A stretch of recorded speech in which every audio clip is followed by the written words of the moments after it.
आज हम बात करेंगे एक ऐसे वीर योद्धा के बारे में जिन्होंने शिवाजी महाराज के जाने के बाद मराठाओं की गद्दी संभाली, जिनका नाम संभाजी महाराज था और उनको छावा के नाम से भी जाना जाता था। दोस्तों नमस्कार, आप देख रहे हैं एपिसोड ज्ञान का सफर।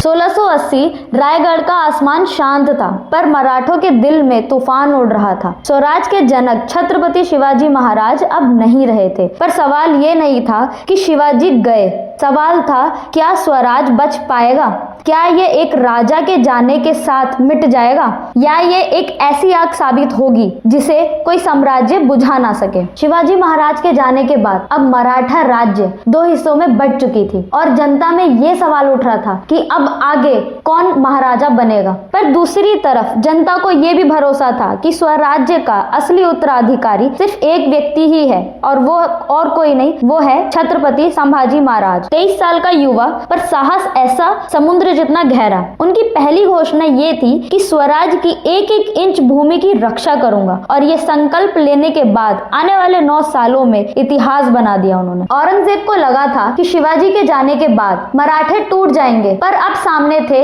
एक और कठोर योद्धा, संभाजी महाराज। मुंबई से गोवा तक, कर्नाटक से बरार तक संभाजी महाराज की युद्ध नीति इतनी तेज कि मुगल सेना थक कर बैठ जाती थी। औरंगजेब ने लिख भेजा कि दक्कन मेरा है। संभाजी महाराज ने जवाब दिया, दक्कन हर उस किसान का है जिस पर तूने जुल्म किया है। युद्ध शुरू हो चुका था 1681 से लेके 1689 तक, जिसमें 8 राज्य 5 साम्राज्यों का प्रेशर था और बीच में सिर्फ एक राजा, वो थे संभाजी महाराज। इतिहास इस दौर को कहता है संभाजी काल का दक्कन युद्ध। उन्होंने समुद्री मार्ग रोका, मुगल रसद काटी, साल दर साल औरंगजेब की सेना को खाली हाथ लौटाया, जो मुगलों के लिए सबसे महंगा और सबसे विनाशकारी साबित हुआ। 1689 में गद्दारों ने धोखे से संभाजी महाराज को पकड़वा दिया, पर औरंगजेब को लगा अब मराठों की रीढ़ टूट जाएगी। लेकिन संभाजी महाराज ने कहा, मैं हिंदुस्तान का राजा हूँ और मरूंगा भी एक राजा की तरह। 17 दिनों की यातनाएं, पर न धर्म बदला न शब्द। मराठा इतिहास में यह क्षण बलिदान का सूर्य कहलाता है। संभाजी महाराज शहीद हो गए, पर स्वराज की ज्वाला बुझी नहीं। तो दोस्तों आज का टॉपिक हम यही समाप्त करते हैं। आप देख रहे थे एपिसोड ज्ञान का सफर। ऐसे ही और वीडियो को देखने के लिए हमारे चैनल को सब्सक्राइब जरूर करें।